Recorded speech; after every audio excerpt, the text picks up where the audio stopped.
This is Michael Orrell, Editor-in-Chief of MobileBurn.com and AndroidAuthority.com, and today I'm going to give you a quick look at this new Dolphin browser for the Motorola Droid. Dolphin, unlike the default Droid browser, which is based on the Google HTML5 browser, supports multi-touch controls. So you can see we can do multi-touch zooming with our fingers, and it gets rid of the old-style push zoom controls found on the default browser. There's more to it than just the multi-touch zoom control, though. You'll notice that we have a series of menus here, and it supports multiple windows. So we can switch back and forth with a live thumbnail view of the multiple windows. I'm going to switch over to this here. And you can see we can scroll around nicely. Everything looks pretty good.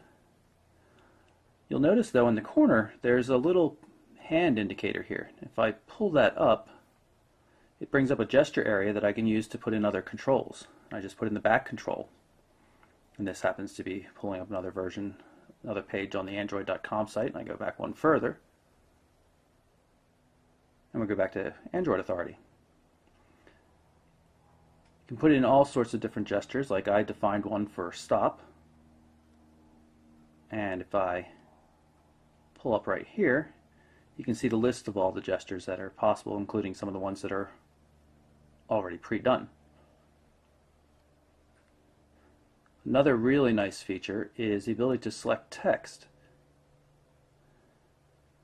You go down here in the menu, notice that you can now use your finger to select text and it's automatically copied into the clipboard, which is really handy. Another major feature of the browser is tabbed browsing.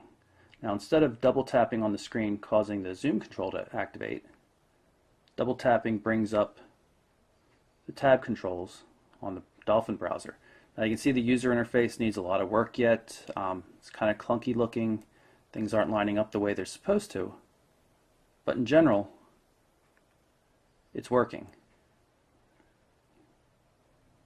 And like all browsers, Dolphin supports bookmarks.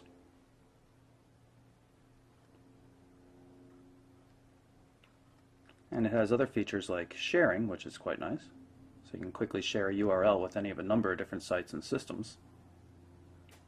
One thing that's very impressive with the browser is the way that it reflows text when you change zoom levels. You notice, the text is all flowed around the ads right here.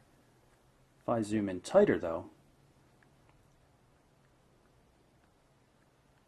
it reflows intelligently, so I can still read it at the zoom level I'm using.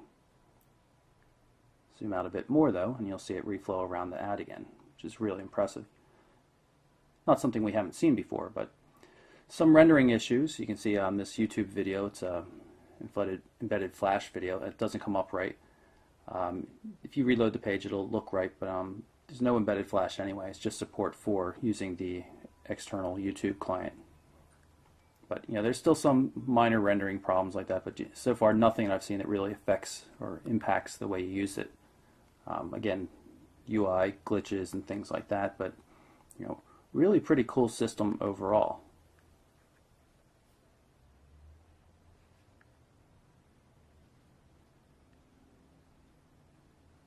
Just needs a little bit of work.